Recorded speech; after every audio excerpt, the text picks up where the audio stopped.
한 믿음 좋은 형제가 간증문을 올렸습니다. 제가 그 간증문을 참 감명 깊게 읽고 오늘 여러분에게 소개를 합니다. 교회에서 열심히 신앙생활하니까 직분을 주었다는 거예요.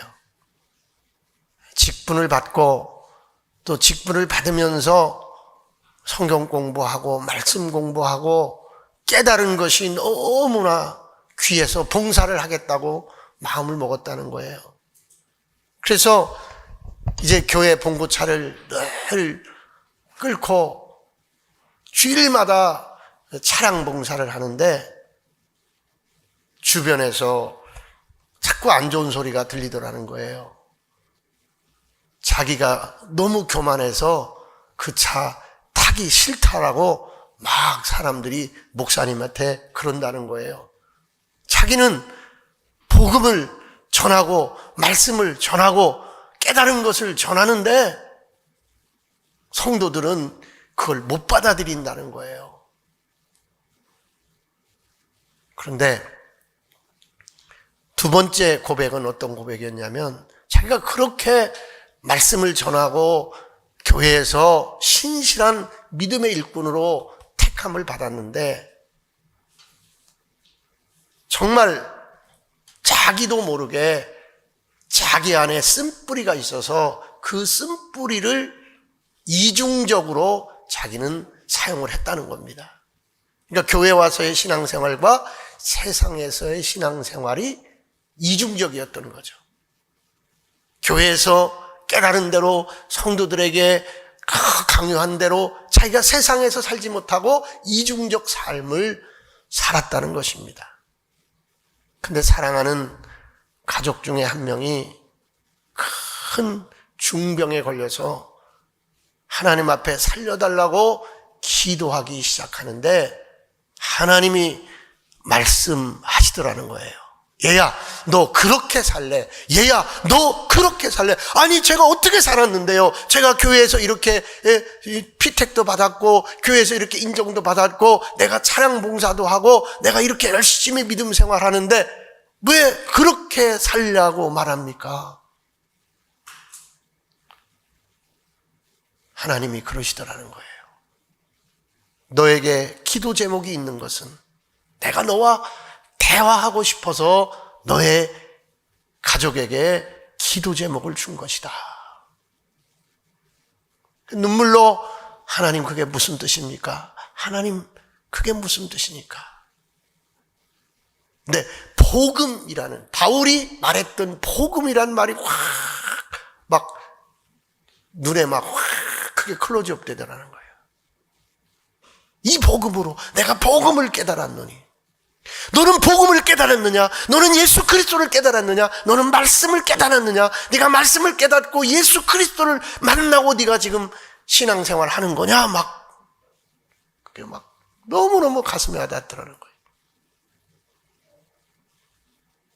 그리고 고백하는 글이 뭐냐?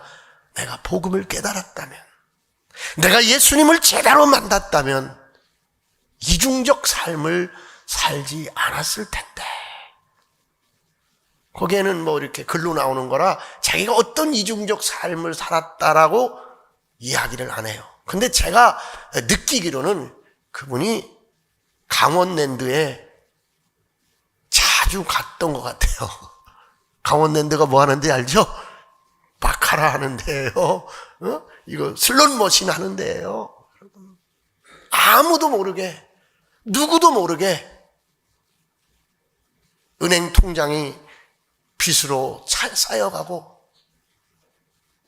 하나님 앞에 그것을 해결해달라고 더 열심히 차량 봉사하고 더 열심히 교회 일하고 두려움에 그걸 상쇄시키려고 했던 자기 액션이 너무너무 후회스럽고 복음 예수님이 그 말씀을 한다는 걸 자기는 깊이 깨달은 거예요. 사랑하는 성도 여러분, 우리가 예수를 믿는데 어떻게 살 것인가는 너무나 중요한 겁니다. 내가 믿음 생활하는데 내가 정말 예수님을 만났는가, 내가 복음을 만났는가, 내가 말씀을 깨달았는가는 너무나 중요한 겁니다. 제가요, 복음을 정확하게 깨달은 것은요, 목사가 된 뒤부터예요. 그런 얘기하면 여러분, 무슨 소리야 그럴 거예요. 저는 굉장히 율법적인 사람이었습니다. 술 먹으면 안 되고, 담배 피면 안 되고, 주일 성수하면 안 하면 안 되고, 그럼 나 술 안 먹었어요. 담배 안 폈어요. 주일 성수 내 일생에 한 2번 빠져본 거 외에는 빠져본 적이 없어요. 그것이 저는 복음인 줄 알았어요. 그것이 정말 신앙생활 잘하는 건 줄 알았어요. 성품적으로 제가 유순한 사람이고 성품적으로 긍정적인 사람이니까 다행이지, 내가 성품적으로 그런 사람이 아니었으면 교만 덩어리였을 거예요. 교만 덩어리. 정말. 그래서요, 저는 청년 때요, 주일 성수 안 하는 사람, 가끔 술 먹고 가끔 담배 피는 사람 엄청나게 정죄했습니다. 너는 예수쟁이 아니다. 너는 예수 믿는 사람 아니다. 여러분, 내가 술 안 먹고 담배 안 피고 주일 성수 잘한다고 예수 만난 거 아니에요. 믿음 승리한 거 아니에요. 예수님 만나야 되고 복음을 깨달아야 되는 줄 믿으시기 바랍니다. 오늘 이 자리에서 여러분이 예수님 만나시고 복음을 만나시고 말씀을 만나시고 이중적 삶에, 내 삶에 행태가 있다면 그를 깨끗하게 하나님 앞에 회개하고 하나님 앞에 내려놓고 기도를 시작하면 돼요. 내가 할 수 있는 거 아니에요. 그 부분은 내가 할 수 있는 거 아니에요. 하나님, 저 솔직히 이렇게 이중적 삶을 살았습니다. 복음에 합당하지 않은 삶을 지금도 살고 있습니다. 하나님, 나를 고쳐주셔서, 하나님, 나를 고쳐주셔서 복음에 합당한 삶을 살게 하옵소서, 믿음의 삶을 살게 하옵소서, 결단할 수 있기를 주님으로 축원합니다. 여러분, 너무나 우리는 믿음이라는 것에 대해서, 신앙생활에 대해서 잘못 지금 깨닫고 산다, 그 뜻입니다.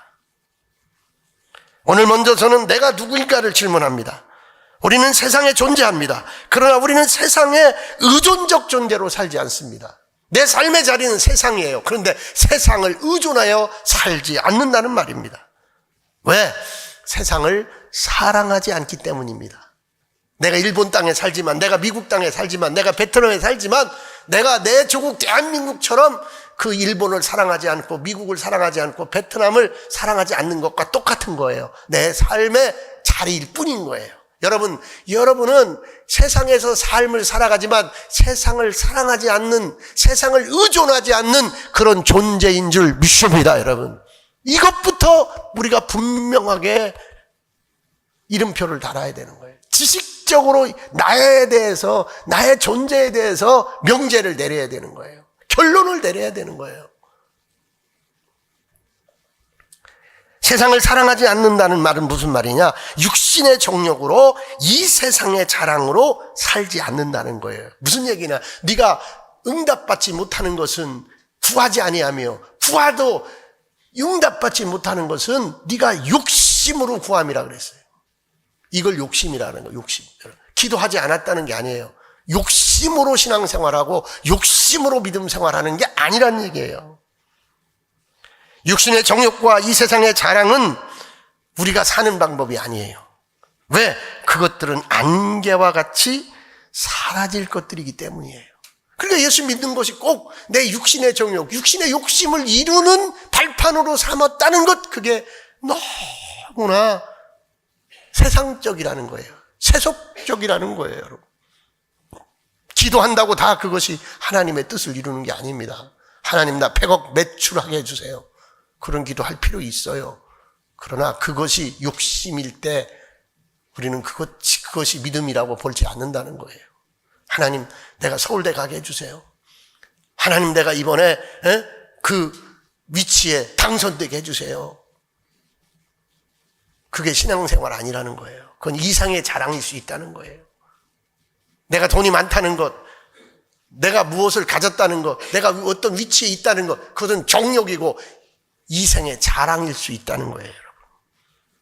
그러므로 나를 구성하고 있는 그러한 내 걸개들, 내 그 스펙들, 그것이 내 존재의 근원이 아니고 내 존재의 타당성이 아니고 내 존재의 이름표가 아니라는 것. 오늘 분명하게 내가 누구인가를 깨닫고 이 세상을 어떻게 살 것인가, 믿음 생활 어떻게 할 것인가 결단할 수 있는 그런 시간 되길 원합니다. 여러분, 내가 누구인가를 알아야 되는 거예요. 어떻게 살아야 되는 것이 거기서 출발하는 거예요. 여러분. 저는 이제 65세예요. 그럼 어떻게 60년 이상을 예수 믿었다고 볼 수가 있는 거예요. 60년 이상을 예수 믿은 믿음의 선배로 여러분에게 말한다면, 믿음의 동역자로 여러분에게 말한다면, 지금까지 내가 예수 믿는 패턴이 잘못될 수 있었다는 것을 깨달아야 되는 거예요. 내 믿음은, 내 신앙생활은 생명에 관련된 거예요. 죽고 사는 문제예요, 여러분. 지옥과 천국의 문제예요, 여러분. 다시 돌아올 수 없는 인생길을 가는 문제예요, 여러분. 그러므로 우리 그리스도인들은 어떻게 살아야 합니까? 그러면 지금 우리는 어떤 삶의 주인공이 되어야 합니까? 첫째, 주님께 속한 사람으로 살아야 돼요. 소속이 분명하게 주님이어야 돼요. 주님 생각만 해도 감사하고, 생각만 해도 가슴 설레고, 생각만 해도 그리운 그 주님. 고향의 언덕처럼, 고향의 교회 언덕처럼 내 가슴에 생각만 해도 그리운 주님, 내 가슴에 생각만 해도 설레는 그 주님, 그 주님께 속한 사람으로 우리는 살아야 될 줄 믿습니다. 너의 소속이 뭐냐? 예, 저는 예수님입니다. 너의 소속이 뭐냐? 나는 믿음의 사람입니다. 할렐루야! 여러분, 나는 믿음의 사람이요, 나는 예수 사람이요, 나는 하나님 자녀요. 이 분명한 내 정체성이 오늘 고백될 수 있길 원합니다. 누가 뭐래도 나는 예수 사람이요, 누가 뭐래도 나는 믿음의 사람이요, 누가 뭐래도 나는 천국 백성이요, 나는 하나님 사람이요, 내 소속은 예수님이요. 15절입니다. 15절 다 같이 읽읍시다. 15절 시작. 이 세상이나 세상에 있는 것들을 사랑하지 말라. 누구든지 세상을 사랑하면 아버지의 사랑이 그 안에 있지 아니하니. 아멘. 아멘. 아버지의 사랑이 내 안에 있고, 나는 세상 사람이 아니고 나는 하나님 사람이다. 나는 주님 사람이다. 요한복음 17장 11절에 나는 세상에 더 있지 아니하오나 그들은 세상에 있사옵고 나는 아버지께로 가옵나니 거룩하신 아버지여 내게 주신 아버지의 이름으로 그들을 보존하사. 예수님이 제자들을 세상에 두고 이제 하늘나라로 승천하시기 전에 제자들을 위해서 기도한 제목입니다. 세상에 제자들을 두고 아버지께로 간다는 거예요. 그럼 우리의 삶의 자리는 어디예요? 세상이에요. 근데 예수님이 이 세상에 둔 제자들을 위해서, 세상에 있는 나와 여러분을 위해서 지금 기도하고 있는 줄 믿으시기 바랍니다. 여러분, 예수님 이 세상에서 저들이 보존되기를 원합니다. 그렇습니다.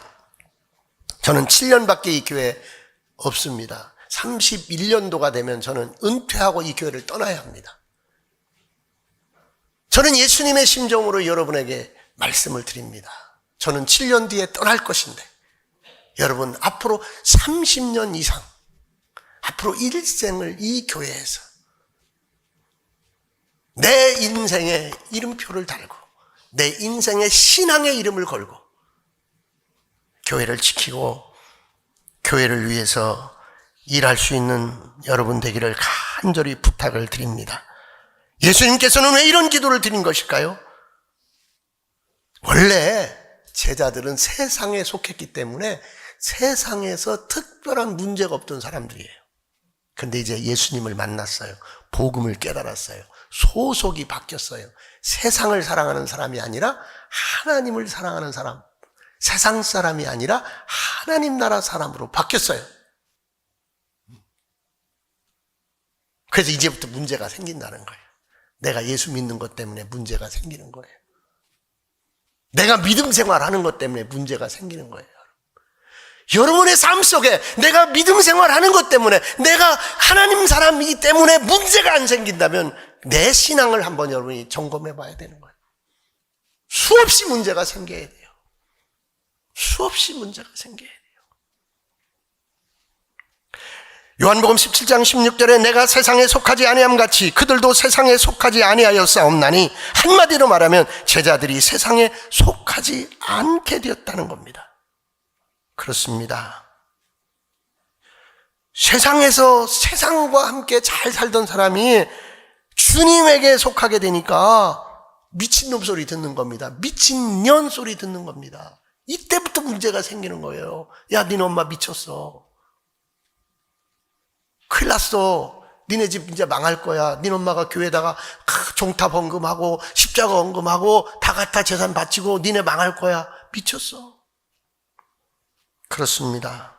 하나님의 자녀로 사니까 내 존재의 자리가 바뀌니까, 세상에 속하지 않고 주님에게 속한 사람이 되니까 세상 사람들에게 수많은 질투와 수많은 문제가 막 어그러지는 거예요. 가정에서도 어그러지고, 예수 믿지 않는 남편하고 어그러지고, 예수 믿지 않는 가족사에서, 집안에서 어그러지고, 엄청난 문제가 생기는 거예요. 막 족보에서 빼겠다 그러고 상속 안 해주겠다 그러고.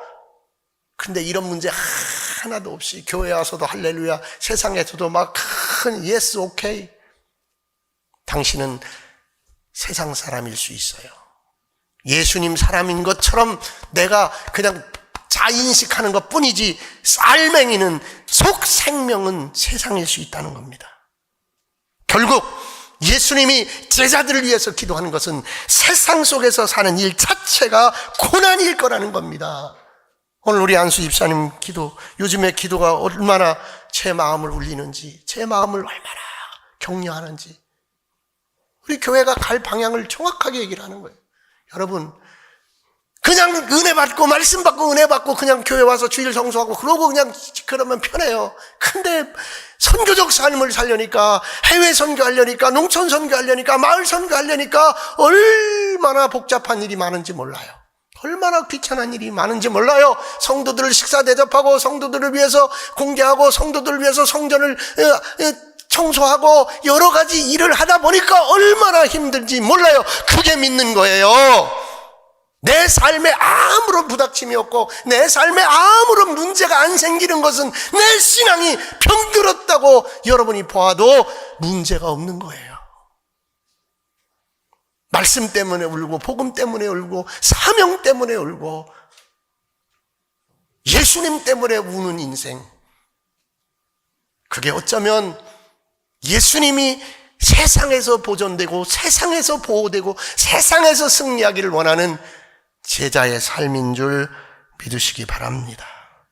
세상에 살지만 세상을 사랑할 수 없는 사람이 당신이 바로 믿음의 사람인 줄 믿습니다. 다시 말하면 이 세상을 어떻게 살 것인가?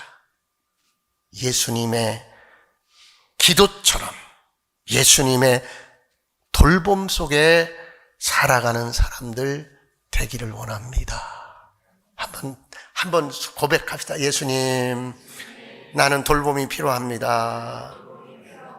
하나님 사랑이 필요합니다. 아멘. 그러니까 내 삶의 좌표는 하나님께만 있는 거예요.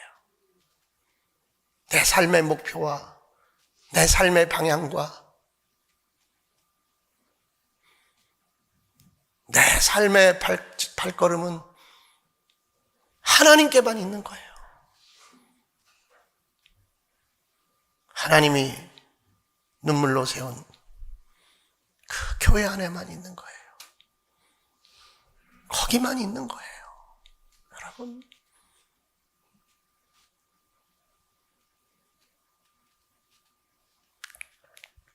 두 번째 17절입니다. 우리 17절을 한번 읽어봅시다. 17절 시작. 이 세상도 그 정욕도 지나가되 오직 하나님의 뜻을 행하는 자는 영원히 거하느니라. 아멘. 야, 그렇습니다. 하나님의 사랑 안에 살아야 되는 거예요. 하나님 사랑한다는 것 정말 너무 가관이에요. 내가 하나님 어떻게 사랑해요?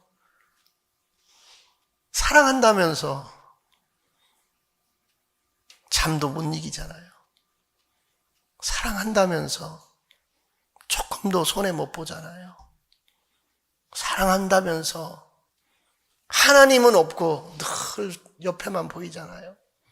다른 사람 40평, 다른 사람 그랜저, 다른 사람 벤츠 타는데 나는 이거 뭐야? 하나님 사랑이 그것밖에 안 됩니까?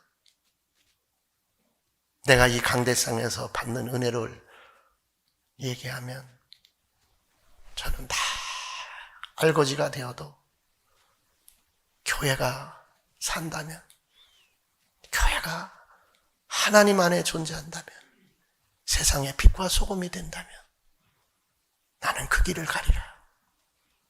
목사님, 목사니까 그렇죠. 목사니까 그래요. 사랑하는 성도들이요. 내가 그것은 세상 방식입니다. 교회는 그것이 불편한 것입니다. 당신이 내가 하면 성령이 탄식하고 교회가 불편해집니다. 내 소리가 커지면 주님의 소리가 없어집니다. 그것은 세상입니다. 교회가 아닙니다. 이단의 특성이 그러합니다. 주님의 음성은 없고 말씀은 없고 교주의 신념만 존재합니다. 교회는 하나님의 은혜와 사랑이 앞서는 방식인 줄 믿습니다. 그러므로 이제부터 여러분은 나는 하나님의 사랑을 받고 산다. 그래서 선택의 기준은 딱 이것밖에 없는 거예요. 하나님의 사랑받는 곳으로 움직이세요. 하나님이 사랑해 주실 만한 곳에 내가 서 있기를 원합니다. 이 모습 이대로 주받으옵소서. 여러분의 아름다운 모습이 있다면 주님 이 모습 주님 그대로 받아주소서.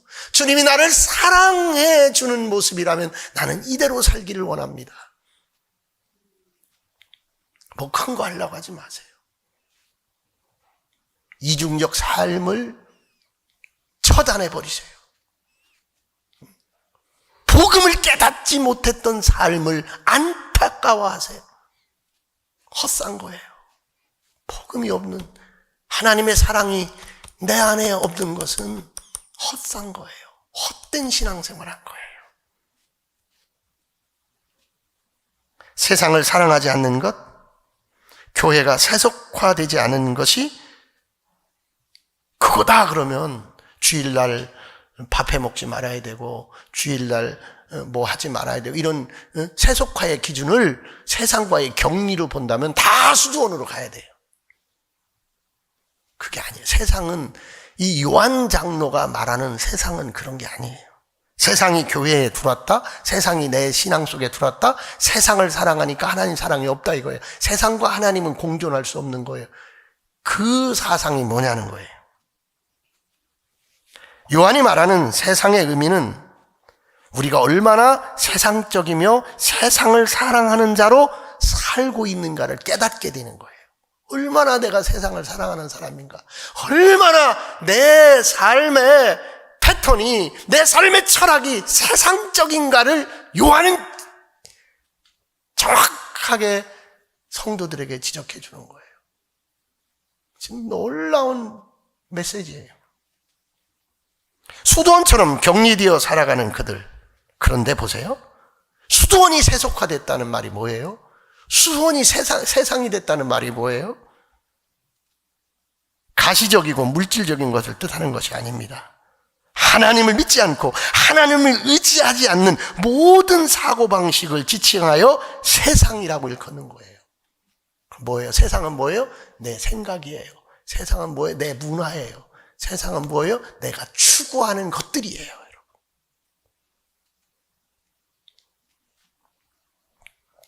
직장 생활 하지 말라는 게 아니에요. 극장 가지 말라는 게 아니에요.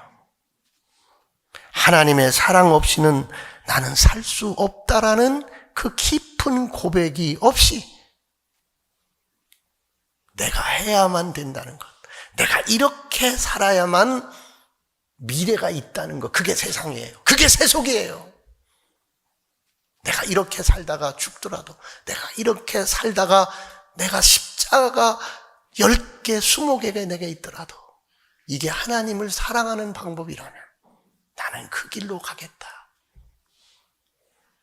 이게 하나님 사랑 안에 사는 존재인 줄 믿으시기 바랍니다. 한번 고백해 봅시다. 나는 하나님 소속입니다. 나는 하나님의 사랑으로 삽니다.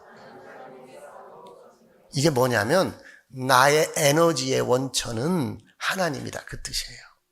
내 삶의 힘은 누구다? 하나님이다. 내가 하나님을 사랑하는 게 아니야. 하나님이 나를 사랑하는 거야. 예수님이 나를 위해 기도하는 거야. 나는 그 관계 속에 사는 거예요.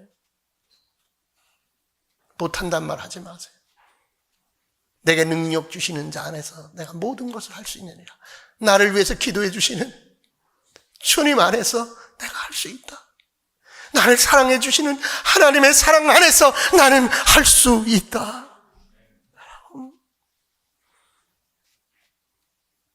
믿음으로 한번 살아봅시다. 제대로 한번 복음적 삶을 살아봅시다.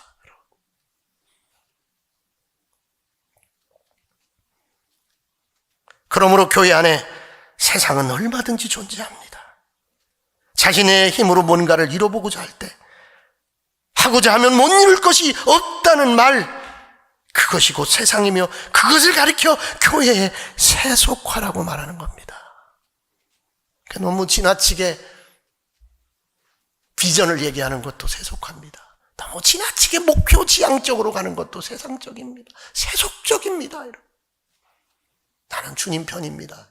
주님 사랑으로 살아가는 존재입니다. 주님 아니면 나는 못 삽니다. 주님 편이 아닌데 나는 가담하지 않게 하옵소서. 도박장에 주님이 계십니까? 술집에 주님이 계십니까? 사기치는 곳에 주님이 계십니까? 내가 교회에서 열심히 믿음 생활하면서 이중적으로 사기치는 데 가고 도박하는 데 가고 정욕적인 데 가고, 이것이 세속이에요, 여러분. 내 안에 거룩하신 주님이 살아계시도록 하나님의 일하심에 순종하는 것이 교회요. 그렇게 사는 것이, 하나님의 다스림을 인정하는 것이 믿음인 줄 믿습니다. 사랑하는 성도들이요. 세상에 존재하는 성도, 세상에 존재하는 교회, 그러나 세속적이지 않을 수 있는 것은 내가 하나님의 사랑으로 산다라는 굳건한 복음의 발견에 있는 줄 믿습니다. 그래서 우리 믿음의 사람들은 세상에 선한 싸움을 살아가며 사는 자들입니다. 하나님을 사랑하기에, 복음을 사랑하기에, 교회를 사랑하기에 싸우는 겁니다. 싸울 수밖에 없습니다. 그런데 세상은 하나님 없이 살아가기를 즐깁니다. 하나님만 빼면, 교회에서도 예수님 빼고 얘기합시다. 은혜 빼고 얘기합시다. 뭐예요? 법대로 하자는 거예요. 그건 세속화입니다, 여러분. 예수님 빼고 뭘 할 수 있어요? 하나님 빼고 뭘 할 수 있어요? 은혜 빼고 뭘 할 수 있어요? 은혜로 합시다. 하나님으로 합시다. 말씀으로 합시다. 복음으로 합시다. 말씀에 이렇게 부족했군요. 하나님의 은혜에 이렇게 부족했군요. 하나님의 사랑에 이렇게 부족했군요.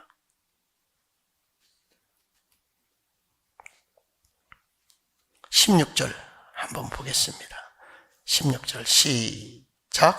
이는 세상에 있는 모든 것이 육신의 정욕과 안목의 정욕과 이생의 자랑이 다 아버지께로부터 온 것이 아니요 세상으로부터 온 것이라. 아멘. 누구로부터 온 것을 붙잡아야 돼요? 아버지께로부터 온 것. 정욕은 아버지께로부터 온 게 아니에요.